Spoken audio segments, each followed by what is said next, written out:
देश में जो दलित है और दलित युवा और दलित बच्चे हैं, वो अगर एक घड़े में हाथ भी रख दे तो उनके साथ क्या व्यवहार हो रहा है वो काफ़ी गुरु ऐसी बनेगा भारत। और तो ये देश में अमृत कौन पी रहा है? देश का नौजवान नहीं पी रहा, देश का किसान नहीं पी रहा, देश का मजदूर नहीं पी रहा, देश में दलित मुसलमान नहीं पी रहे हैं, तो देश में अमृत पी कौन रहा है? लोग तो ऑब्वियसली समर्थन में उतरे ही हैं। अगर आप इस देश में रेपिस्टों को तिलक लगाएंगे, उनकी वो मिठाइयाँ खिलाएंगे, तो ऑब्वियसली समाज में ये संदेशा जा रहा है। आप भी महिला हैं, वो भी महिला, तो अंतर क्या दोनों में? देखिए, अंतर ये है कि मेरे मन में भी ये हमेशा रहता है कि आज हमारे देश में जो महिलाएं जितनी असुरक्षित हैं, तो जो भी बीजेपी और आरएसएस के खिलाफ जाएगा उसकी असुरक्षा इस देश में बढ़ जाएगी। ये तो बहुत साफ है। जो बीजेपी आरएसएस के साथ है वो सुरक्षित है, और जो बीजेपी आरएसएस के साथ नहीं है वो असुरक्षित है। तो डर लगता है आप उनके खिलाफ बोलती हैं? बिल्कुल, डर तो लगता ही है, मगर एक बात ये भी है कि दीवार पे पीठ लग चुकी है। हमें पता है कि आज बिल्किस बानो है तो कल कोई और भी होगा। मुसलमान महिलाएं अगर आज इस तरीके से थ्रेट फील कर रही हैं, तो दलित महिलाएं अगर फील कर रही हैं, तो देश में बाकी हिंदू महिलाओं पर भी ये हो सकता है।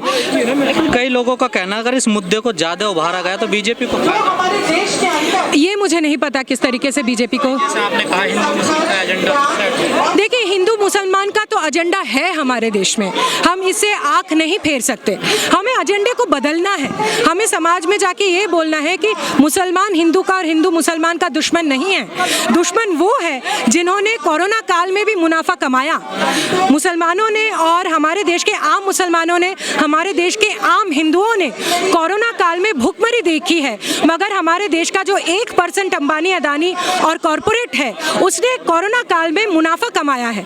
तो समाज में जाके हिंदू मुसलमान के द्वंद्व को छिपाना नहीं है, हमें जाके बोलना है कि ये गलत द्वंद्व बनाया जा रहा है। हमें असली सवाल उठाने हैं, और मुसलमान हिंदू के साथ और हिंदू मुसलमान के साथ आएगा, यही हमारे देश में आज़ादी का सपना था। इस मुद्दे पर विपक्ष की पार्टियां भी कुछ नहीं बोल रही हैं। बिल्कुल, विपक्ष की पार्टियां भी नहीं बोल रही हैं, और इसीलिए समझ में आ रहा है कि हमारे देश में विपक्ष पर भी क्यों देश के लोगों का भरोसा उठ जा रहा है। बिल्किस बानो के केस में जो अपराधी थे उनको छोड़ दिया गया, ये याचिका में कहते हुए कि वो संस्कारी लोग हैं इसीलिए उनको छोड़ दिया जाए।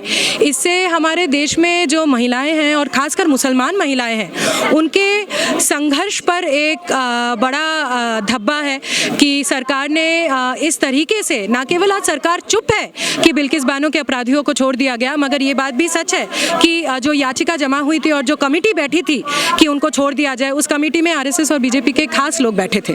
तो आरएसएस और बीजेपी केवल चुप नहीं है, वो सक्रिय है इस बात पे कि बिल्किस बानो के अपराधी निकले, और ना केवल निकले मगर उनको मिठाइयाँ भी बांटी जाए। तिलक लगाया गया, महिलाओं ने सम्मान किया, जश्न मनाया गया इसका। जो साथी आरएसएस और बीजेपी के साथ थे, ये एक बहुत डर का भयानक एक चीज़ है।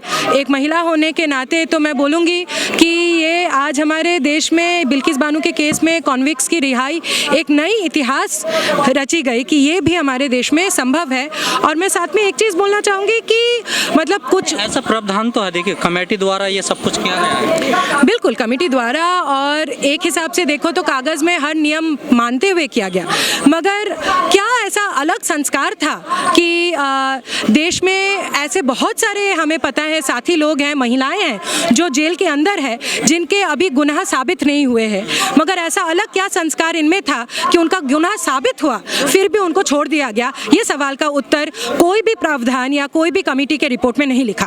तो अब तो मामला फिर सुप्रीम कोर्ट पहुंच गया। बिल्कुल, एक दूसरी याचिका भी जमा हुई है कि कोर्ट अपने राय को रिकॉन्सिडर करे कि उन्होंने क्यों कॉन्विक्ट्स को उनके लाइफ इम्प्रिजनमेंट से छोड़ दिया, मगर कोर्ट क्या करेगी नहीं करेगी वो तो नहीं पता। मगर जिस दिन इन अपराधियों को छोड़ा गया उस दिन मोदी जी लाल किले से महिलाओं के सम्मान की बात कर रहे, सुरक्षा की बात। देखिए, इससे हास्यकर और कुछ हो नहीं सकता है कि हमें पता है कि हमारे देश में ज़्यादातर महिलाएं जिनके साथ अपराध होता है वो इतनी बड़ी लड़ाई लड़ नहीं पाती, इतने दूर तक नहीं जा पाती। बिल्किस बानो ने एक लंबे समय से संघर्ष किया, ये आवाज़ उठाई, उसके बावजूद उनके दोषियों को इस तरीके से खुली छूट मिल गई, तो बाकी महिलाओं के लिए ये क्या संदेश था, और स्पेशली मुसलमान महिलाओं के लिए उनकी सुरक्षा के बारे में ये कैसा संदेश था वो बहुत साफ है।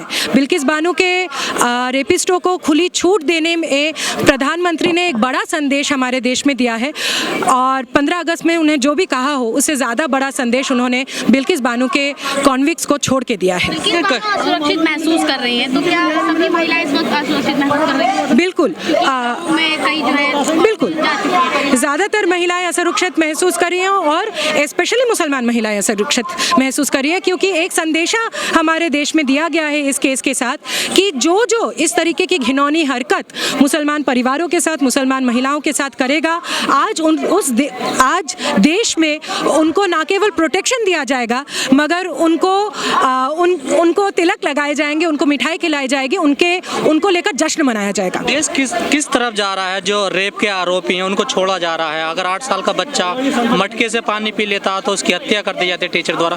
किस तरफ जा रहे हैं हम लोग? देखिए, आज हमारे देश में ऐसे बहुत सारे साथी हैं जिन्होंने न्याय के लिए याचिका डाली थी और वो लोग जेल में हैं और ऐसी याचिका अप्रूव की जाती है कि बिल्किस बानो के कॉन्विक्ट्स को छोड़ दिया जाए। तो देश किस तरफ जा रहा है ये बहुत साफ है। प्रधानमंत्री ने कहा है कि हमारे देश में कोई इन्फ्लेशन हो ही नहीं रहा है, हमारे देश में चीज़ों के दाम नहीं बढ़ रहे हैं, मगर देश का कोई आम इंसान भी बोल सकता है देश के चीज़ों के दाम कहाँ बढ़ रहे हैं। तो बेरोज़गारी हो, कोई और भी चीज़ हो, हर चीज़ में हमारे देश में क्या हालात है वो बहुत साफ है। राजस्थान की घटना पर क्या कहना आपका, जो 8 साल के बच्चे के टीचर ने पीट दिया? देखिए, वो घटना में भी ये समझ में आ रहा है कि देश में जो दलित समुदाय है, देश में जो मुसलमान समुदाय है, उसको चुप किया जा रहा है। हमारे देश में जब भी किसान आंदोलन हुआ, हज़ारों किसानों पे केस लगाए गए। ये जो बात आप राजस्थान में जो बात हुई उसमें दलित समुदाय के साथ जो हुआ वो समझ में आ रहा है। मजदूरों के साथ जो हो रहा है कि अगर वो मजदूर विरोधी जो कानून बन रहे हैं उसकी अगर खिलाफत करे तो उनको जेलों में भरा जा रहा है। बिल्किस बानो के रेपिस्टों को खुली छूट मिल रही है। हमारे देश में लोकतंत्र का क्या हाल है। 75 ईयर्स हमने आज़ादी का अमृत उत्सव मनाया, मगर इस देश में अमृत कौन पी रहा है ये सवाल है। अब तो अमृत काल चल रहा है। अभी तो अमृत काल चल रहा है, मगर देश के जो नौजवान हैं उनके साथ अग्निपथ हो रहा है, देश के जो किसान हैं उनके साथ कॉरपोरेट लूट हो रहा है, देश के जो मजदूर हैं उनके हित में जो कानून थे उन कानूनों को बदल दिया जा रहा है।